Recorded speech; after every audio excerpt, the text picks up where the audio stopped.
Bonjour à tous, j'espère que vous allez excellemment bien et ce soir on se retrouve pour faire le débrief de l'étape numéro 20 de ce Tour de France. C'était le moment de vérité, le contre-la-montre final 31 km entre Libourne et Saint-Émilion et au final il s'est pas passé grand chose, mais on va revenir sur tout ça. N'hésitez pas à vous abonner à la chaîne, n'hésitez pas à réagir dans les commentaires. À me dire ce que vous avez pensé de cette étape. N'hésitez pas à partager la vidéo si vous pensez qu'elle peut intéresser votre entourage. N'hésitez pas à mettre un pouce bleu, ça c'est pour savoir si la vidéo a marché ou non. Et quand vous vous abonnez, vous pouvez également mettre la petite cloche. Comme ça vous êtes au courant des dernières vidéos qui sortent sur la chaîne. Pas de changement aujourd'hui, journée très calme sur cette étape. Il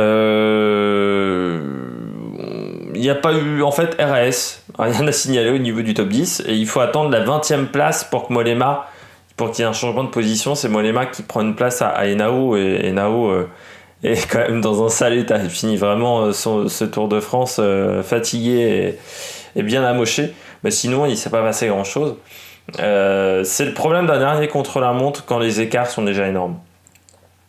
Là, c'est le cas sur ce Tour de France. C'est à part Vingegaard, Carapaz, et on savait que Vingegaard était quand même au-dessus de Carapaz sur le chrono. Il y avait Kelderman, O'Connor, où là j'ai été un petit peu surpris, et Bilbao, Martin. Bon, on reviendra également là-dessus. On passe tout de suite au bilan des Bleus. Du côté du bilan des Bleus, aujourd'hui on va aller assez vite sur les analyses de chaque coureur, parce que c'est un contre-la-montre et grosso modo c'est le chrono qui fait la différence, il n'y a pas vraiment de stratégie. Je commence du côté des Bleus, rapidement. Armirail, c'est le meilleur français sur cette étape. Armirail, le vice-champion de France, qui finit à 1,46 12e derrière McNulty et Van Barle, mais devant Castroviejo. Bon, c'est bien, mais sans être non plus incroyable. C'est un peu le niveau français aujourd'hui sur le contre-la-montre, c'est-à-dire qu'on a un coureur qui est très fort, un, deux ou trois coureurs qui arrivent à s'en sortir, et puis ensuite derrière, c'est quand même un petit peu compliqué du côté d'Armirail. En plus, il y a eu un Tour de France un petit peu compliqué, notamment dans les étapes de transition entre les Alpes et les Pyrénées, donc je pense qu'il finit un petit peu rincé ce Tour de France, mais voilà, 12e, ça aurait été bien qu'il rentre dans le top 10 quand même, Armirail, surtout qu'il y a quand même peu de coureurs qui l'ont fait à fond, ce contre-la-montre. Il faut très clairement le dire. Julien Lafilippe, 19e, c'est pas mal pour Julien. 2,05. Il a un talent il a du talent naturel pour le contre-la-montre, Julien Lafilippe. Donc 2,05 c'est un bon temps, 48 de moyenne. Il est dans les mêmes temps qu'Anthony Perez. Et pas très loin derrière Lutsenko notamment, ou un coureur comme Omar Fraile. Donc c'est vraiment bien de la part de Julien Lafilippe. Il l'a fait à fond avec l'énergie qui restait, c'est-à-dire plus grand-chose. Il finit vraiment sur les rotules. Julien Lafilippe, il a énormément dépensé d'énergie dans certaines étapes, notamment en première semaine. Et puis foncièrement, le fait d'avoir un enfant, ça n'a pas aidé au niveau de la préparation. Je pense qu'il a un petit peu des cernes au niveau du genou, et qu'il a eu des nuits pas énormes, très clairement. Donc voilà, bon, pour Julien Lafilippe, il va, je pense, pas mal se reposer au mois d'août, puis on le reverra en septembre, notamment pour les championnats du monde. Il y aura également Paris-Roubaix, qui sera une course importante pour Julien Lafilippe. Il aura envie de bien faire, je pense, sur Paris-Roubaix. Donc voilà, les objectifs sur la deuxième partie de saison. Et puis je termine avec Ben O'Connor, la belle perf du jour du côté de Ben O'Connor, parce que moi je l'avais jamais vu extrêmement bon sur les chronos, et aujourd'hui Ben O'Connor il a fait le job, quoi. 31e, 2,41, il finit dans les temps de Connor Swift, de Rent. Il finit donc pas très loin de Kelderman, il finit pas très loin d'Enric Mas, de Bauke Mollema. C'est un beau chrono de la part de Ben O'Connor pour un mec qui n'avait jamais été excellent dans ce domaine-là. Chapeau, coureur d'AG2R qui a été très performant pendant tout ce Tour de France, et moi je le voyais perdre ses 4e places. Eh bien, il m'a fait mentir. Bien joué Ben O'Connor. Non, mais quand on se rappelle quand même que les objectifs en début de saison d'AG2R, c'était d'être performant sur les classiques et qu'on délaissait un petit peu les grands tours, on s'aperçoit que sur le Tour d'Italie, il y a eu une victoire d'étape et un Tour d'Italie où ils ont quand même été présents, mais surtout une belle victoire d'étape. Il y a une 4e place au général et là aussi un beau parcours de la part de cette équipe qui a été solide, qui a réussi à amener un leader au top niveau. On voit que c'est pas non plus incompatible de jouer les classiques et de jouer également le classement général. Je dirais qu'ils se sont juste plantés sur les Ardennaises. Parce que même sur les Flandriennes, ils ont fait quand même des places d'honneur, notamment la 3e place de Van Avermaet, mais il y avait eu quand même des places d'honneur, même si je les avais critiqués, parce que j'attendais beaucoup d'eux, ils avaient fait quand même des places d'honneur. Il n'y a que sur les Ardennaises où ils se sont vraiment bien plantés cette année, sinon ils sont quand même très présents. L'équipe a vraiment passé un cap d'un point de vue financier, mais au terme de résultats également, c'est vraiment très intéressant ce que fait aujourd'hui AG2R. Je passe au plus-moins. Moi j'ai mis Guillaume Martin, David Gaudu. Alors Guillaume Martin parce qu'il perd pas de place, mais heureusement que Bilbao a eu des problèmes avec son oreillette, parce que sinon ça aurait été un petit peu plus compliqué. Gaudu, un peu pareil. Martin perd 3,44 et Gaudu perd 3,36. Voilà. Mais bon, si les deux veulent jouer le général des grands tours, il faudra quand même progresser sur le chrono. En plus, je suis assez surpris. Alors, Gaudu finit quand même pas si bien que ça physiquement parce que il avait plutôt fait un bon premier chrono. Donc il a un peu souffert sur le deuxième, alors que du côté de Guillaume Martin, c'est pas une surprise. Ça n'a jamais été une flèche sur les chronos. Et je pense que c'est pour ça qu'il ne peut pas faire mieux que 8 ou 7 d'un classement général du Tour de France, parce que il est trop mauvais sur le contre-la-montre. Il a des vraies lacunes dans ce domaine-là et il ne pourra pas les rattraper aujourd'hui. Martin il doit avoir 28. Gaudu encore, il peut encore progresser. Autant Guillaume Martin, il a 28 ans, donc là, ça sera compliqué pour Guillaume Martin, mais c'est un Tour de France intéressant quand même pour Guillaume. Alors, en termes de la manière dont il a appréhendé la course, le fait d'y aller sans pression, ce qui est, je crois, la première fois de l'avoir vu dans ces situations-là, parce que même chez Venti à l'époque, il se mettait beaucoup la pression pour faire 15e du Tour de France. Et là, on voit, sans se mettre de la pression, en appréhendant la course différemment, c'est là où il fait son meilleur résultat. Donc il y aura des conclusions à en tirer pour Guillaume Martin sur l'approche des compétitions et sur la manière de préparer mentalement les grands événements. On termine avec les flops. Premier flop pour moi, c'est Pierre Latour. S'il arrive même plus à être rapide sur les chronos, ça va commencer à être compliqué de défendre Pierre Latour. Alors on a dit, je suis un peu méchant avec Total Energy. Bon. Total Energy, c'est un budget de plus de 10 millions d'euros. Voilà, il faut le savoir. Donc c'est un budget qui est plus important, largement plus important que BNB. Aujourd'hui BNB c'est un 7 millions et demi. C'est l'ancien budget d'AG2R, parce que maintenant AG2R avec Citroën c'est plus. Tu te dis quand même qu'avec cet argent-là, il pourrait en faire une meilleure utilisation. Donc c'est pour ça que je suis assez critique, parce que c'est pas le budget de BNB. C'est 3 millions de plus. Il y a des équipes de World Tour, elles n'ont pas ce budget-là. Donc il faut l'avoir en tête. EF Education Nippo, je pense qu'ils n'ont pas ce budget-là. Ils ne sont pas à 10 millions. Donc Astana, je pense qu'ils ne sont plus à 10 millions non plus.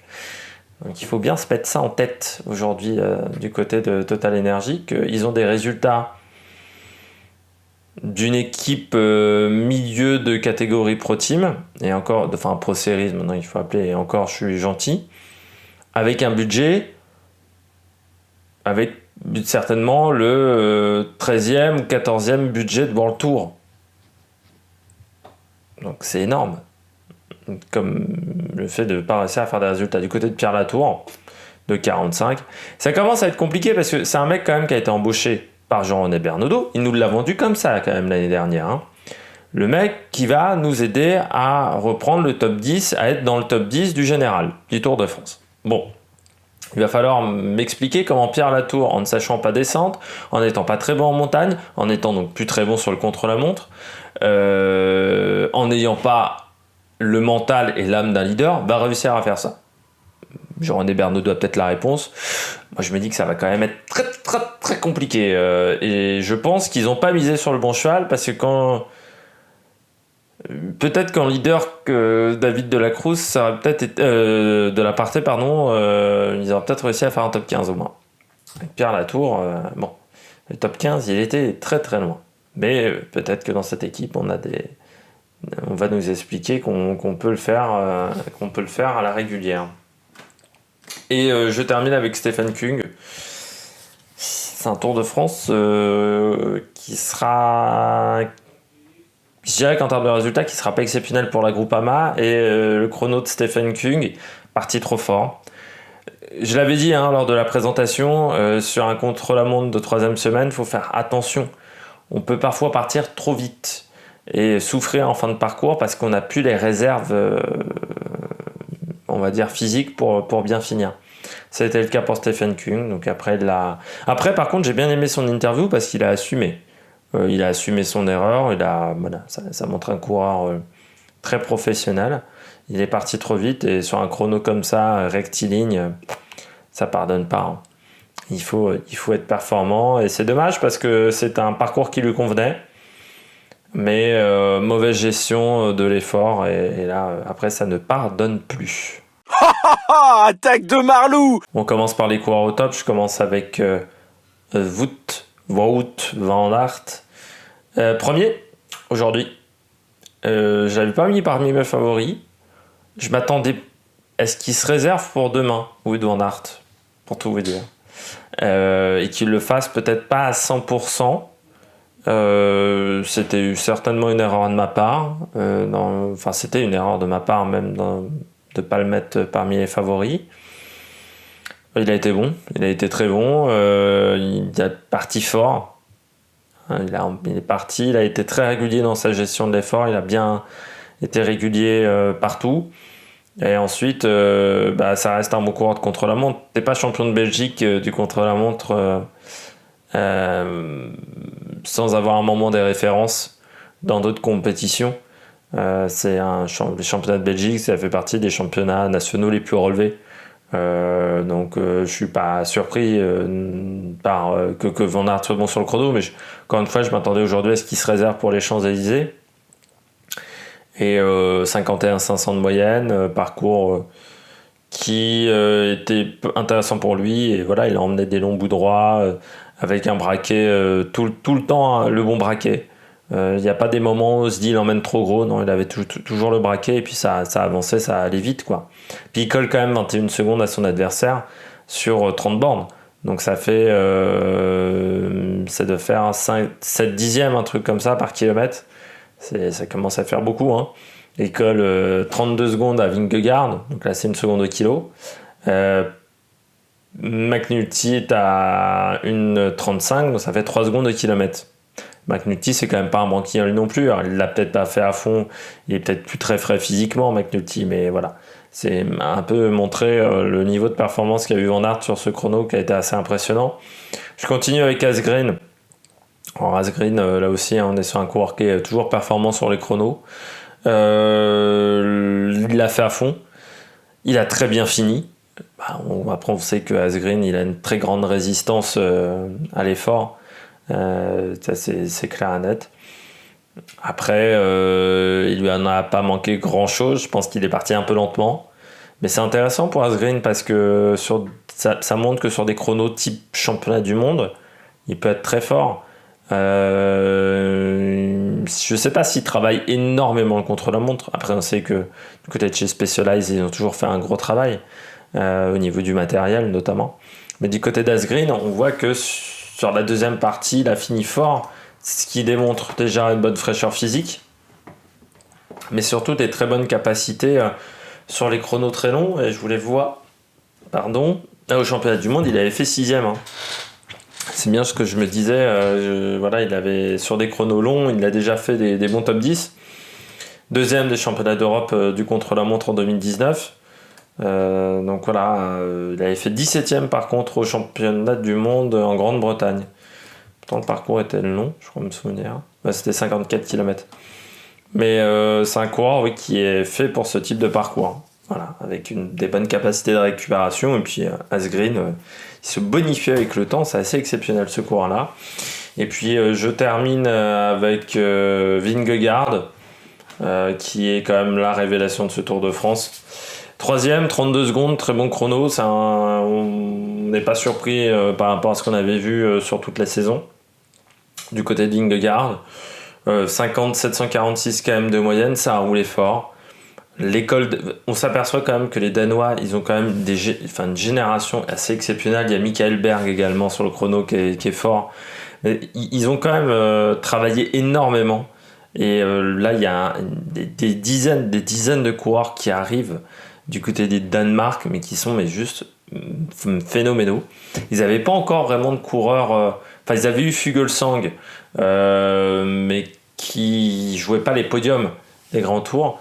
Là, c'est vrai qu'avec Vingegaard, on a un niveau dessus.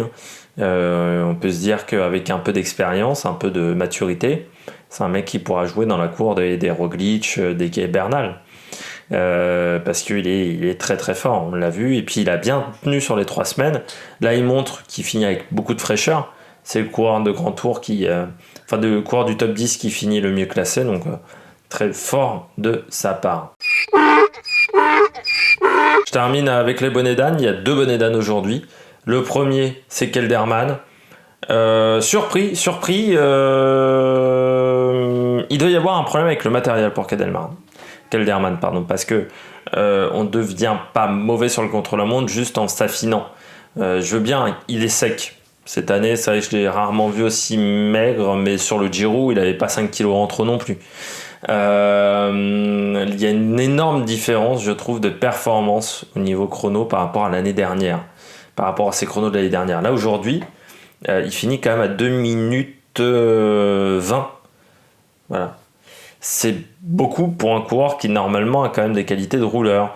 Et je me dis qu'il y a peut-être un problème avec le matériel. C'est vrai qu'il est passé chez Sunweb à chez Bora. Bora, c'est vélo Specialized. Je sais plus c'était quoi chez Sunweb comme marque de vélo. Mais ça a des conséquences et là on s'aperçoit ça pose un problème en termes de niveau de performance. Il y a un problème de position, je pense. Après, j'ai pas vu son chrono parce qu'il n'a pas été filmé par France Télé. Mais le différentiel de performance, si je reprends l'année dernière, je vais juste regarder Kelderman. Si je prends son temps sur le Giro l'année dernière, notamment sur l'étape de Milan ou même sur l'étape de Valvo Biadene, Kelderman il finissait 11e à 55 secondes de Ghana sur un chrono de 15 km. Donc ça fait une 50, une 45 on va dire. Et sur le chrono de 34 km, Kelderman il finissait à une 47. Donc il y a quand même 30 secondes en plus. En sachant que c'était un chrono bien plus long, le chrono de Valdo Biadene, parce qu'il était vallonné. Donc je me dis qu'il y a quand même un problème au niveau de Kelderman et au niveau de son niveau de performance. Et puis je termine avec Bilbao. Normalement c'était du gâteau pour Bilbao aujourd'hui face à Guillaume Martin. Je comprends pas comment dans une équipe professionnelle on peut faire autant d'erreurs au niveau se rater autant là au niveau du matériel, parce que ce sont des erreurs matérielles qui ont été effectuées du côté de la Bahreïn. Alors c'est peut-être à cause des affaires, l'enquête autour de la Bahreïn, qu'il y a des mecs qui sont pas très concentrés.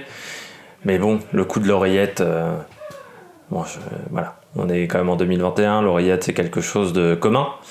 Il a fait quand même des contre-la-montre cette année Bilbao, donc je me dis que c'est pas normal aujourd'hui de perdre 3 minutes 13, de perdre une 8ème place, c'est quand même pas n'importe quoi un top 8. Parce qu'on a mal mis son oreillette. Il a fini 5e du championnat d'Espagne. Il a fait le Giro également. Surtout que c'est dommage parce que c'est quand même un coureur qui fait pas de mauvaise saison cette année Bilbao. Saison qui est très intéressante. Mais là, c'est un peu triste quand même parce qu'il fait 9e. Il y a vraiment une vraie différence pour moi entre 9e et 8e. Quand tu rentres dans le top 8, ça a encore un peu plus de gueule, quoi. Donc c'est dommage de rater une belle position parce qu'on a fait des erreurs au niveau du matériel. J'espère que vous avez aimé cette vidéo. Demain, présentation de l'étape 21. Pas de grande surprise avec l'arrivée aux Champs-Élysées. Il y aura le débrief de cette étape. Alors ça sera peut-être pas dimanche soir, mais peut-être lundi matin. Et puis d'ici là, on se retrouve pour de nouvelles aventures. N'hésitez pas à vous abonner, n'hésitez pas à réagir dans les commentaires, n'hésitez pas à mettre un pouce bleu. Allez, ciao ciao sur l'Amérique Production.